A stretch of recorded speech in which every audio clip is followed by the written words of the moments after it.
Hoy conversamos con la investigadora Laura Zulaika, quien se especializa en indicadores de sustentabilidad urbana en un contexto signado por el cambio climático y la crisis ambiental. En este episodio, nos invita a conocer el proyecto de hábitat y gestión ambiental urbano en el que trabaja, a la vez que reflexiona sobre la importancia de los abordajes multidimensionales para pensar las problemáticas actuales de nuestras ciudades. Comienza un nuevo episodio de Ciencia Próxima. Bueno, ¿cómo estás, Laura? Muchas gracias por participar de Ciencia Próxima. Bueno, muchas gracias a ustedes por la invitación de participar de estos episodios.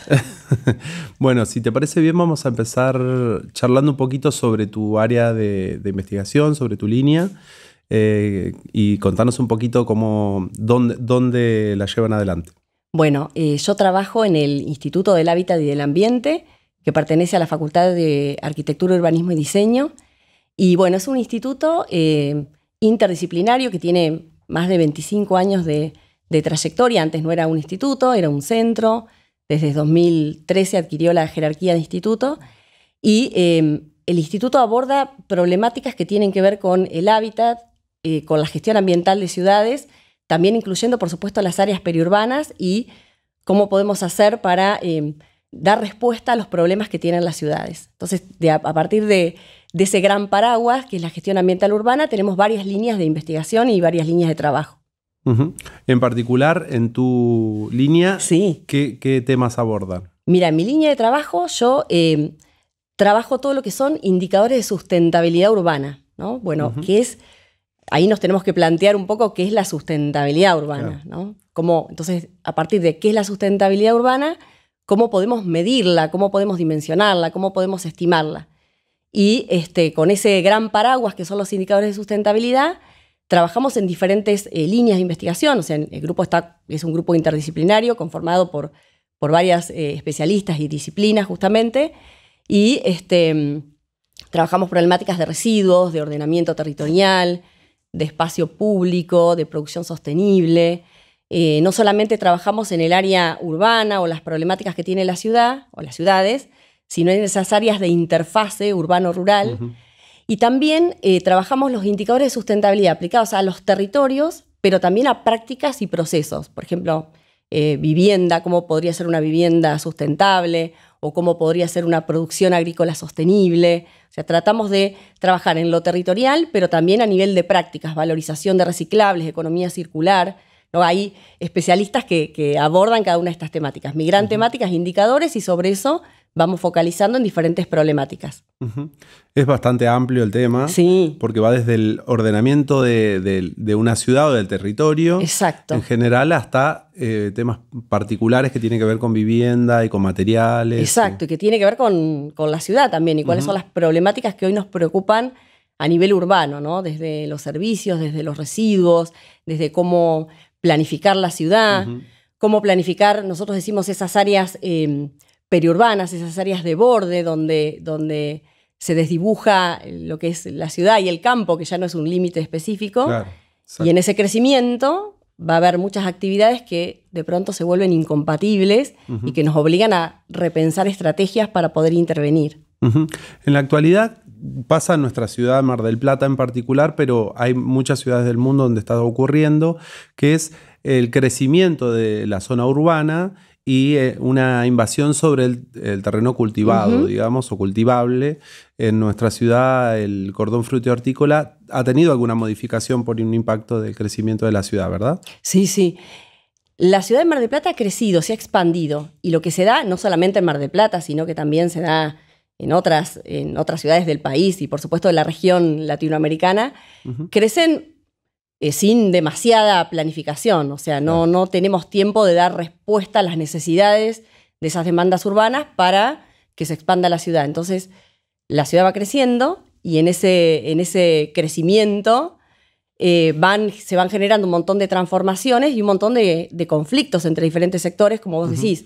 La tierra productiva, por ahí deja de tener un valor productivo, entonces traspasa un valor urbano donde por ahí se puede obtener otro rédito, otros beneficios económicos y bueno, y eso hace que, entre otros procesos, por supuesto, que la ciudad se vaya expandiendo, como sucede en Mar del Plata, donde tenemos una expansión, sobre todo en los ejes sobre la Ruta 11. Ahí es donde más se ha dado en los últimos años esa expansión.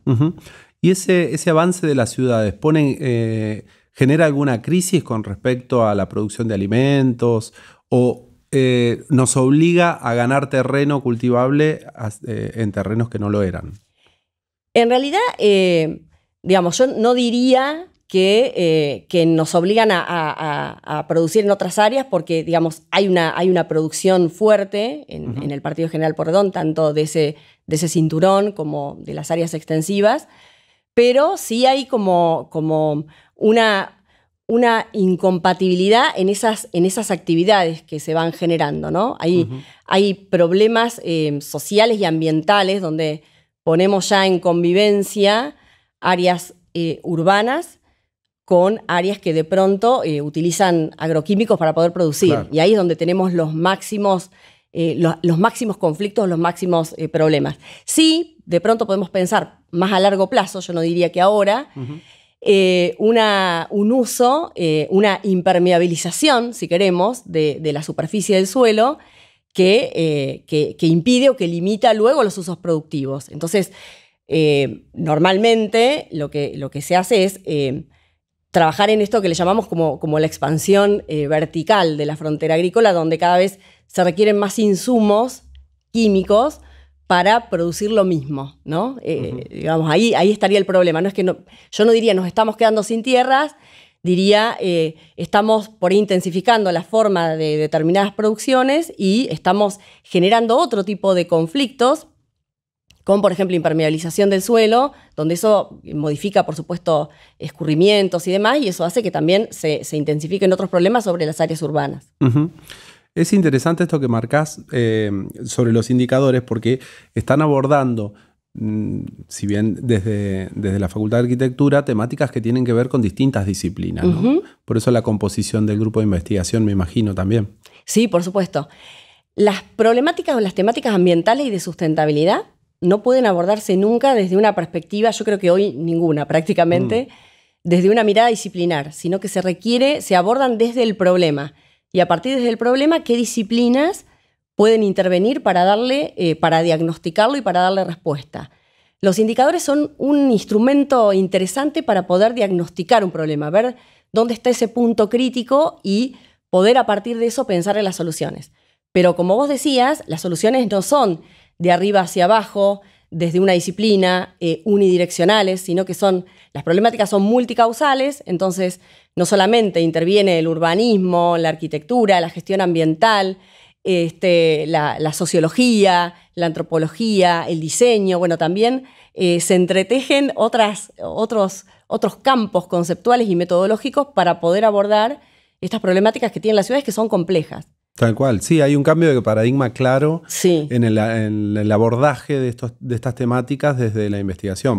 Por supuesto, porque incluso la investigación hoy tampoco la podés pensar solamente desde la investigación, desde las herramientas que te ofrece la investigación más clásica o más tradicional, claro. ¿No?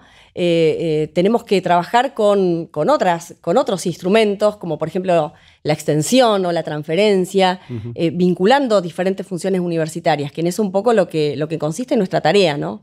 Desde la docencia, por supuesto, desde la docencia tanto en el grado como en el posgrado, incorporando a los procesos de investigación las prácticas preprofesionales, por ejemplo, que es una de las cuestiones que intentamos hacer en el marco del grupo de trabajo y que también ha tenido buenos resultados. O sea, abordar el territorio desde desde los problemas que tiene, no desde la disciplina. Y por eso nos hace pensar de otra manera. Y bueno, esto también es complejo porque hasta a veces hablamos diferentes idiomas en disciplinas que somos diferentes, con diferentes formaciones. También es como un trabajo colaborativo y conjunto de ponernos de acuerdo con los términos, ¿no? Pero me imagino que eso también enriquece la formación de nuevos recursos humanos, de nuevas personas, sin duda, estudiantes que llegan a insertarse en estos grupos de investigación y extensión, en donde hay una mirada más global, digamos, y enriquece mucho esa formación, ¿no? Sí, seguro que eso creemos que es fundamental. Cuando decimos incluso sustentabilidad, Bueno, no hay una única manera de entenderla, definirla. Entonces, bueno, cuando hablamos de sustentabilidad urbana también pasa lo mismo. Y nosotros, digamos, adherimos a una perspectiva multidimensional del concepto. Entonces, sin duda, no lo podés abordar desde una única disciplina y sin duda, quien trabaja colaborativamente con otras disciplinas, hay un enriquecimiento mutuo que es inevitable y que es parte de ese aprender a comprender las problemáticas desde otras perspectivas totalmente diferentes por ahí a las que estamos acostumbrados. Abordábamos al comienzo este crecimiento de las ciudades y el avance sobre los terrenos cultivables, ¿no? Pero además, en el crecimiento de las ciudades hay alguna modificación del entorno natural, digamos. ¿Genera algún impacto ese avance de las ciudades en, por ejemplo, cuestiones climáticas, que hoy han estado tanto en discusión esto, ¿no? Sí. A ver, cuando hablamos de crecimiento sobre áreas naturales, por ahí lo que podemos ver es que hay una modificación de los ecosistemas o hábitats que por ahí tienen una importancia, un valor ecológico y biológico que es importante conservar y proteger para asegurar los ciclos naturales, ¿no? Obviamente que las ciudades son los ámbitos de donde más se generan gases de efecto invernadero, emisiones, que pueden contribuir con el calentamiento global. Y también sabemos que son los espacios más vulnerables a las consecuencias de ese cambio climático. Y también sabemos que las consecuencias siempre van a ser mucho más fuertes en las áreas más vulnerables, ¿no? de estas claro. ciudades, que en muchos casos están en esas periferias. Bien. ¿Y se van generando indicadores que permitan medir el avance o el impacto sí. de esta situación de crecimiento? Sí, el último indicador que nosotros estuvimos trabajando es con el de expansión urbana, por ejemplo. Y ahí, sobre esas áreas periurbanas, y ahí, por ejemplo, eso lo hacemos con imágenes de satélite, donde podemos rápidamente ver cuál es el suelo urbanizado, la superficie construida en realidad, lo que mide el indicador es la superficie construida sobre el total y cuánto fue aumentando en el último tiempo. Y por ejemplo, a ver, alguno que me acuerde, esa superficie de crecimiento periurbano entre el 2010 y el 2025 creció un 200%. Wow. Es un montón. Porque crece, la expansión urbana se da a cada vez más baja densidad. Es decir, hay menos población viviendo en superficies cada vez más grandes. Hay un proceso de dispersión. Y eso también es lo que genera numerosos problemas, sobre todo para el acceso a los servicios, ¿no? Porque todos sabemos que tiene un costo adicional acceder a servicios básicos, agua potable, saneamiento, en estos entornos donde están lejanos y donde de pronto las redes no llegan. Entonces, cada familia va a tener que buscar sus propias estrategias para poder abastecer esos servicios y eso también genera algunas problemáticas, porque depende a veces de los recursos con los que se cuenten, los problemas pueden profundizarse. Sí, además puede generar problemas sociales y nuevos desafíos con respecto a las gestiones de esas ciudades que tienen como demanda el poder abastecer a ese nuevo crecimiento de la ciudad de servicios básicos, ¿no? Y sí, por supuesto. O sea, también es un desafío para quienes proveen los servicios, ¿no? Las ciudades, las gestiones locales, poder dar respuesta a una demanda que de pronto está condicionada por multiplicidad de factores, a veces porque por los costos o a veces porque directamente no están los recursos, el agua para poder abastecer, ¿no? Entonces, ahí estamos frente a algunas problemáticas que hay que darle respuesta de otras maneras y por ahí no están generados los mecanismos para que así sea. Claro, pero bueno, esto tampoco es una problemática específica de Mar del Plata, ¿no? Es una problemática en general, global de las ciudades. Y exacto. Desde tu punto de vista, en este desafío nuevo de las gestiones de abordar estas problemáticas, ¿hay un feedback con la universidad como para proveer estos recursos formados y este conocimiento que se tiene sobre el tema en esas gestiones? A ver, yo creo que hay vínculos que se van a fortalecer desde las propias por ahí dinámicas de los grupos de investigación. Yo creo que igual es un aspecto en el que queda muchísimo por hacer. O sea, no solamente desde el ámbito de la gestión local, sino también desde los propios ámbitos de investigación, fortalecer esos vínculos. Nosotros tenemos algunos vínculos con sectores de del municipio, sobre todo con los equipos técnicos, para abordar o para obtener algunos datos o para abordar cuestiones en particular, pero creo que también es un campo en el que tenemos que trabajar muchísimo, porque también a veces van por diferentes rumbos, ¿no? Como que la gestión intenta darle respuesta a demandas o a problemas que son concretos, que son urgentes, y por ahí nosotros desde las áreas de investigación tenemos otros mecanismos de generación del conocimiento para dar respuesta a los problemas. Claro. Y ahí es donde a veces tenemos un desencuentro, sobre todo los tiempos que eso genera, ¿no? Entonces, bueno, ahí tiene que haber una readecuación y tiene que haber un diálogo. Me parece que es un canal en el que tenemos que trabajar. Si bien existen, no es que no existen, y seguramente hay que fortalecerlos muchísimo más. Me parece que también ese es un desafío actual muy, muy profundo. Claro, y la necesidad misma de esta realidad que está sucediendo va a implicar o va a exigir del sistema una integralidad, sí, y un acercamiento. Por supuesto. Esto con respecto al Estado, a la función del Estado, pero también mencionabas vos sobre economía circular, que es un tema que está muy ahora buscado, sí, y muy trabajado, o debería estarlo al menos.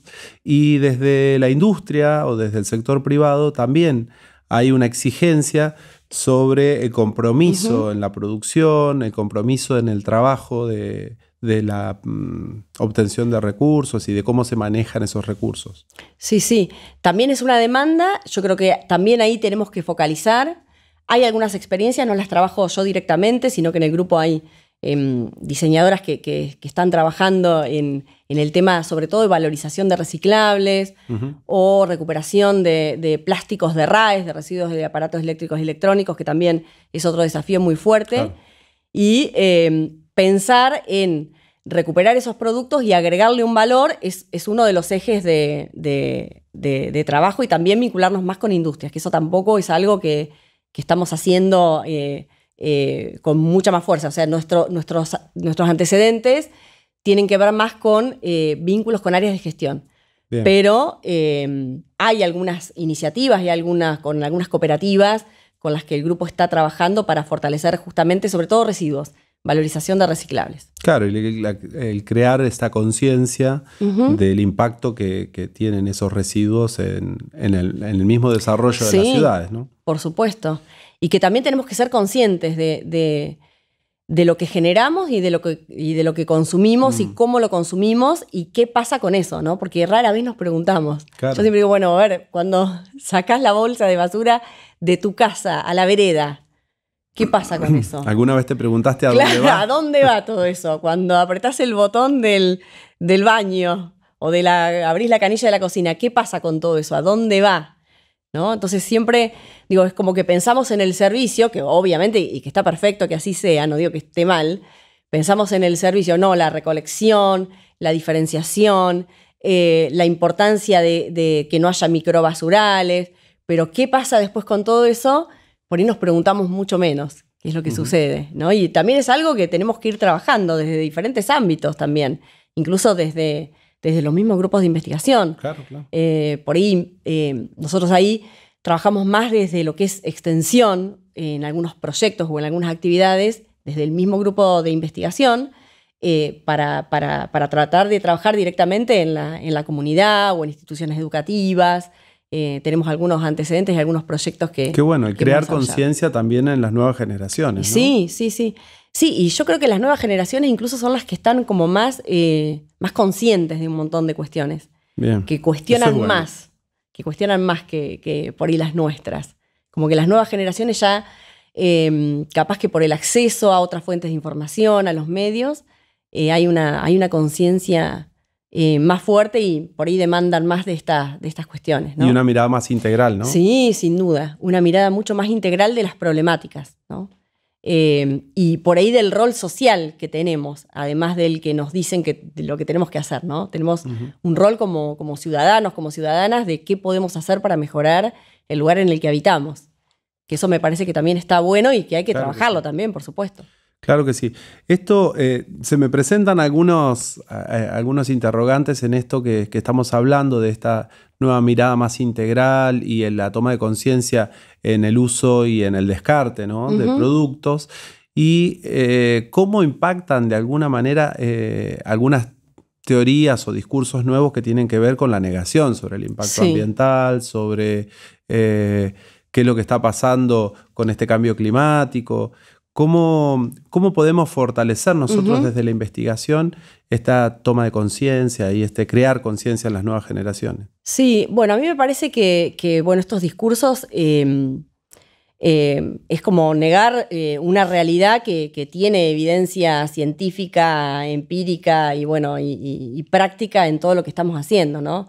Me parece que tenemos que seguir trabajando eso al interior de la sociedad para mostrar incluso las cosas que se están haciendo para intentar dar respuesta a algunos de estos problemas.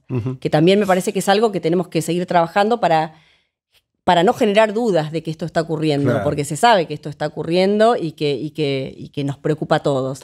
Desde estos indicadores que trabajan, ¿se podrían visibilizar algunos indicadores para generar toma de conciencia sobre el tema? Sí, de hecho, algunos de los indicadores que nosotros estuvimos trabajando tienen que ver básicamente con la educación ambiental. Bien. ¿No? Cómo pensar o qué estrategias educativas, tanto desde los ámbitos formales o no formales, existen, cuántas existen desde los propios grupos de investigación de la universidad o de otros organismos y cómo podemos hacer para visibilizarlas. Digamos, está pensado eso y creemos que es importante trabajar en visibilizar lo que se hace y generar proyectos de educación y concientización ambiental en base a las temáticas que estamos trabajando. Nosotros recientemente presentamos desde el instituto hay una red que se llama Mar del Plata Entre Todos, que es una red conformada por diferentes espacios, organizaciones y demás, incluso están todas las universidades que están presentes en la ciudad y donde nuestro grupo de trabajo coordinó la generación de indicadores que le llamamos ambientales, ¿no? Y fue una experiencia muy linda porque lo que intentamos hacer fue construir colaborativamente con diferentes sectores de la sociedad, desde el ámbito de la gestión, desde ámbitos académicos, desde ámbitos más de organizaciones, un conjunto de indicadores que nos permitieran medir la sustentabilidad de la ciudad. Algunos tienen mediciones, otros no, pero poder consensuar una base colaborativa.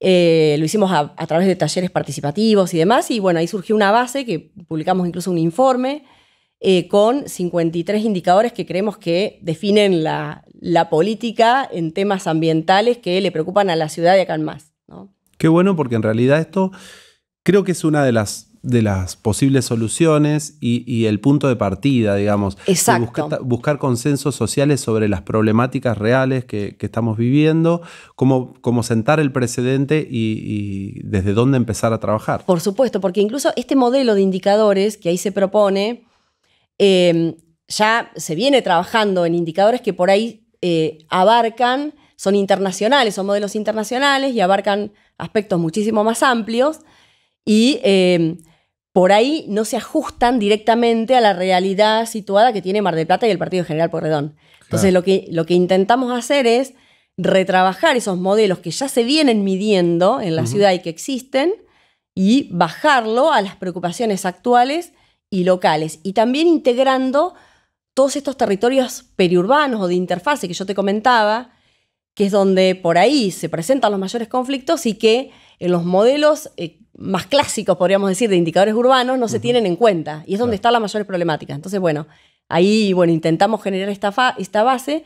Algunos tenemos mediciones, otros no, otros la idea es que se vayan sumando diferentes grupos de investigación para intentar medirlos, y a partir de ahí tenemos una plataforma que ya en algunos lugares existe, pero no sistematizada, con una metodología que ya está definida en el marco de ese modelo, para poder seguir trabajando, para definir las prioridades y para pensar en esas estrategias de intervención. Qué importante a nivel local. Y el vínculo de la universidad y la mano de la universidad creando un tejido social sobre temáticas que tengan que ver con el abordaje ambiental y construcción de las ciudades. Y la vinculación, ¿tienen alguna vinculación a nivel internacional sobre estas temáticas con grupos referentes o con espacios referentes, organizaciones internacionales? Sí, tenemos algunos vínculos, tenemos de nuestro equipo con otros grupos de trabajo que trabajan, por supuesto, temáticas parecidas, sobre todo en América Latina, también en España.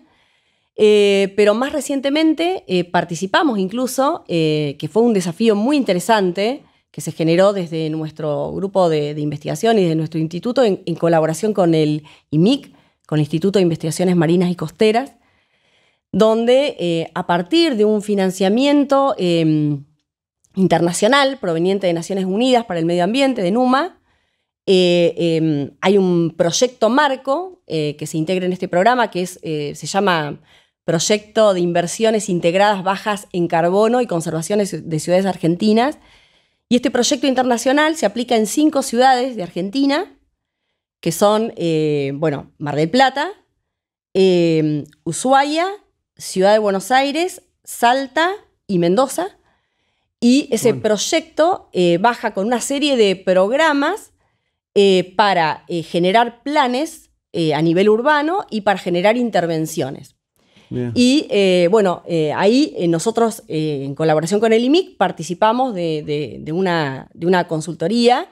Lo hicimos desde CONICET, postulamos, que también esto es bien interesante, era una licitación privada para generar un plan. Se llama, tiene un nombre más largo, pero lo sintetizo, es un plan para la conservación de los ecosistemas y la biodiversidad, producción sostenible y planificación de la infraestructura ecológica del Partido General Pueyrredón. Y también incluía la Reserva de la Biosfera Mar Chiquita, pensando en la importancia internacional que tiene el humedal. Y ahí nos presentamos con un equipo a esa licitación desde CONICET, que fue como una experiencia muy interesante porque no había antecedentes de postulación a una licitación privada desde un organismo público. Entonces hubo que generar los mecanismos para poder hacerlo. Uh-huh. Y fue un trabajo que, ya te digo, con financiamiento internacional, estuvimos trabajando, eso duró más o menos 18 meses, y generamos todo un plan. Claro. Interesante que incluye justamente un montón de proyectos y programas que tienen que ver con la conservación y la protección de la biodiversidad en estas áreas de importancia ecológica y biológica que tiene el partido.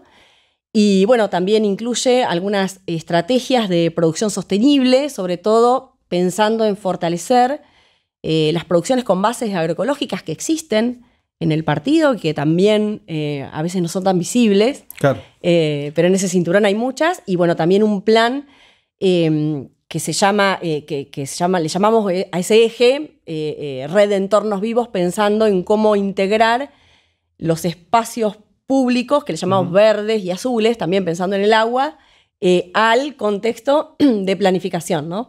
Generando diferentes proyectos. Que la verdad que fue una iniciativa muy interesante. Eso lo hicimos en articulación con Nación. En ese momento era un Ministerio de Ambiente y Desarrollo Sostenible. Luego, ya cuando terminamos la consultoría, era una subsecretaría de Ambiente. También cambió como la jerarquía del proyecto y en articulación con algunas áreas del municipio y también de la comunidad, porque fue un trabajo que requirió bastante trabajo territorial. Uh-huh. Y yo rescato de esto que nos contabas el rol de la universidad articulando tanto con el sector público como con el privado y creando una conciencia sobre una temática que debería ser prioritaria, ¿no? Sí, totalmente. Yo siempre digo que por ahí depende, es por ahí la mirada mía o del grupo, que entiendo también es compartida por otros, como siempre actuamos como mediadores de un montón de espacios, ¿no?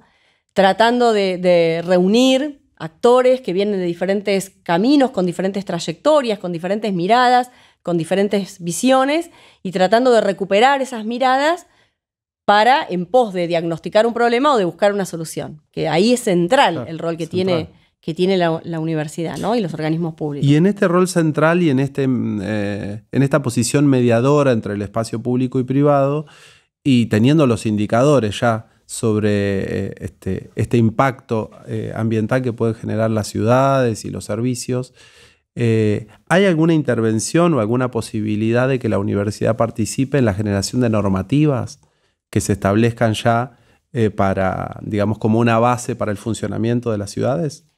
Sería muy interesante lo que vos decís, por supuesto. O sea, no... por lo menos no desde nuestro grupo, tampoco generamos normativa en ese sentido. Sí generamos instrumentos, herramientas, diagnósticos que permiten orientar la generación de normativas y, por supuesto, la toma de decisiones. Capaz que desde nuestro lugar no es tan directo, no es que nosotros vamos a generar normativa, sí vamos a aportar herramientas, elementos que permitan conocer ese estado y poder elaborar normativa al respecto, pero sería interesante también participar más activamente en esos espacios de diálogo, porque los indicadores los tienen ustedes, por supuesto, sí. Los indicadores, en algunos casos los proyectos, los planes, digamos, están y son públicos y están a disposición, publicados de diferentes maneras, o no, pero están disponibles y también está bueno ponerlos a disposición para que sirvan, para que tengan una utilidad, para que pueda plasmarse en un cambio en la realidad. Claro, ya que es un gran trabajo, la verdad, hacerlo. Y sí. Hablábamos al comienzo del gran abordaje que tienen, porque es muy amplio el campo de acción del instituto y del grupo de investigación, con respecto no solamente al ordenamiento de las ciudades, sino también yendo un poquito más a la aplicación práctica en viviendas, por ejemplo. En construcción de viviendas sustentables, en el uso de los recursos. Desde ese punto de vista, ¿en qué temáticas están trabajando? Mira, yo tampoco soy la experta en vivienda específicamente, pero sí hay un grupo que, bueno, son arquitectas y arquitectos que también pensar la vivienda desde las condiciones de habitabilidad que tiene que tener esa vivienda, no solamente al interior, sino también en vinculación con ese entorno urbano. Bien. Y ahí hay un grupo fuerte trabajando en esa construcción de indicadores que debería tener y cómo, detectando esos puntos críticos que, bueno, por supuesto que salen de diferentes trabajos o analizando conjuntos de vivienda social existentes, surgen propuestas para pensar nuevos conjuntos habitacionales. Sí, lo que nosotros hicimos también desde el grupo fue participar, por ejemplo, en una pericia judicial, en este caso con el Ministerio Público Fiscal de Nación, para dar respuesta a una demanda concreta de un conjunto habitacional en la Ciudad Autónoma de Buenos Aires, donde, bueno, en ese caso la justicia, bueno, decía que ya se habían solucionado un montón de problemáticas y en ese caso el ministerio decía que no, y lo que nosotros hicimos fue hacer un relevamiento que no era solamente desde la vivienda, ¿no? Porque pensamos los indicadores desde la vivienda y en vinculación con ese entorno, y por supuesto que lo ambiental también está presente desde los residuos, desde la dotación de servicios. Y bueno, ahí hicimos un informe con un equipo ahí fuerte de especialistas en infraestructura, en patologías constructivas, una colega de la carrera de Sociología, para recorrer ese espacio y poder hacer ese diagnóstico habitacional y poder aportar un informe que permitiera a la justicia decir, bueno, hay cosas para solucionar que son prioritarias y obligar, en este caso, a que se pudieran hacer, ¿no? Desde la política pública. Qué importante el aporte que se puede hacer. Esa fue una experiencia muy interesante. Esa fue una experiencia muy interesante que se gestionó, digamos, con la universidad, desde el instituto nuestro, y a través de una red que tiene CONICET, que se llama Red de Estudios Ambientales Bonaerenses, porque la problemática provenía de una causa ambiental, que es la causa Mendoza, que es una causa muy fuerte ambiental, donde digamos, la justicia obliga a los estados, ¿no? a la provincia de Buenos Aires, a la ciudad de Buenos Aires y a la nación a recomponer. Y en esa causa, como hay que recomponer la cuenca de Matanza-Riachuelo, ahí se generan diferentes procesos de relocalización de asentamientos precarios que en este caso fueron a parar a conjuntos habitacionales y, ¿en qué condiciones están esos conjuntos habitacionales, ¿no? Bueno, eso un poco fue el relevamiento que nosotros hicimos en este complejo urbano, que eran más de 700, sí, el conjunto tiene 780 viviendas, pero habitadas son 600, y bueno, hicimos ahí en plena pandemia un relevamiento sistemático y externo en este caso, para detectar los puntos críticos y poder aportar algunas soluciones concretas, que fue también una experiencia muy interesante. No, se evidencia en este tipo de casos cómo la mirada integral sobre Sí. la distribución de la ciudad, digamos, en general, el ordenamiento de la ciudad también condiciona nuevos lugares de asentamiento poblacional Claro. y demás. Y esta distribución o esta planificación que puede hacerse, ¿tiene algún impacto en el tipo de vivienda también? ¿Hay una adecuación de la vivienda al entorno? Digamos, si están condicionando de alguna manera o están limitando el espacio en donde se puede generar un nuevo asentamiento poblacional, ¿ese lugar condiciona el tipo de vivienda también?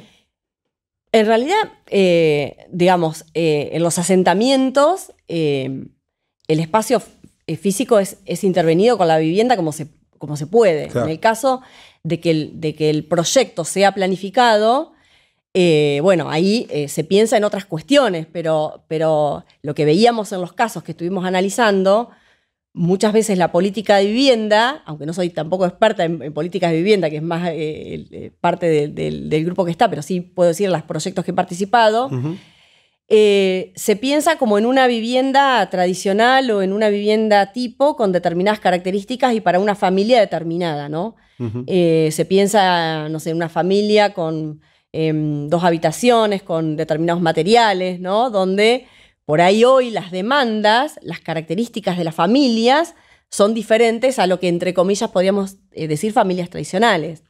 Entonces, bueno, nos encontramos frente a diferentes problemáticas como esta que te comentaba en este complejo. En este complejo es un complejo en altura, por ejemplo, de 5 plantas, donde los materiales con los que están hechos las viviendas eran un sistema constructivo con paneles de hormigón y, bueno, telgopor específico, donde la población desconoce, no hay un conocimiento de este sistema constructivo.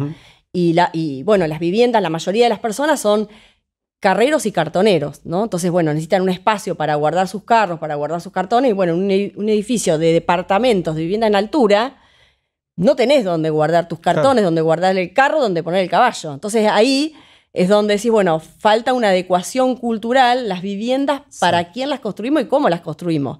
¿Quiénes son los receptores? ¿Quiénes van a habitar esas viviendas? Y como que a veces eso cuesta que se ponga en diálogo, ¿no? Que se adapte la cuestión habitacional a las demandas concretas de la población. Sí, evidencia el aporte que se pueden hacer desde distintas disciplinas en pos de la solución de un problema puntual, como empezamos a charlar, ¿no? Exacto. Esto de que algunas disciplinas no tienen tanta visibilidad en la problemática o en la evolución de las problemáticas en el tiempo, pero cómo resurge la importancia de la geografía, de la historia, del conocimiento del terreno sobre una problemática específica. Sí, y acceder al territorio, ¿no? Porque tampoco no siempre es fácil. Bueno, voy a ver qué pasa, voy a hacer un diagnóstico. Bueno, de la mano de qué actores, cómo ingreso, cuáles son las motivaciones, cómo hago para entrar en ese territorio sin generar expectativas de que se vayan a dar respuestas. Bueno, también exige un montón de prácticas que son conjuntas y decisiones que son conjuntas. ¿Qué es lo conveniente hacer en este caso?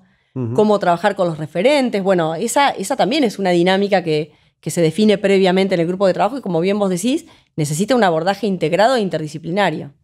Esto con respecto a las problemáticas actuales, y sé que es difícil, sobre todo en contextos como el que tenemos ahora, porque son problemáticas sociales que impactan directamente en la condición de vida y demás, pero ¿cómo ves la aplicación de este campo en particular en los próximos años, en los próximos 10 años, pongamos?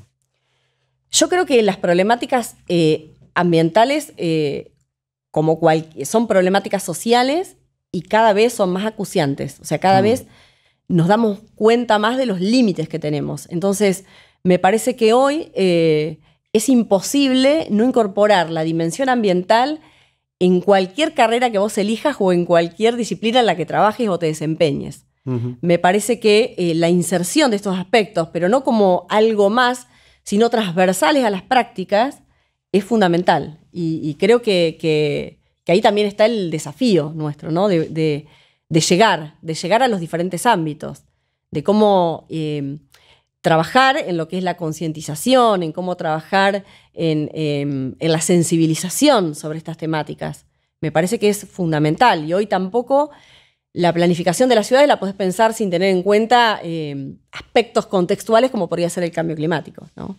Hoy tenés que pensar en estas condiciones de resiliencia urbana, si va a llover más, qué eventos extremos va a haber. Bueno, tenemos el caso, por ejemplo, reciente de Bahía Blanca. Bueno, a ver, hasta dónde la ciudad, la infraestructura que tiene, puede dar respuesta a estas demandas. ¿Cuáles son las nuevas demandas de infraestructura? ¿Cómo podemos repensarla? Y bueno, esto también nos exige un esfuerzo mayor, claro, ¿no? De insertarnos en estas dinámicas que tampoco conocemos bien los efectos, ¿no? De cómo va a ser de acá a 10 años. Pero sí podemos anticiparnos, podemos pensar, viendo qué pasó en otros lugares, proyectando, podemos anticiparnos a estos problemas y pensar justamente en esas soluciones. La verdad, Laura, seguiría todo el día porque realmente son problemáticas muy actuales y que se vislumbra que van a tener un impacto cada vez más grande en el crecimiento de las ciudades.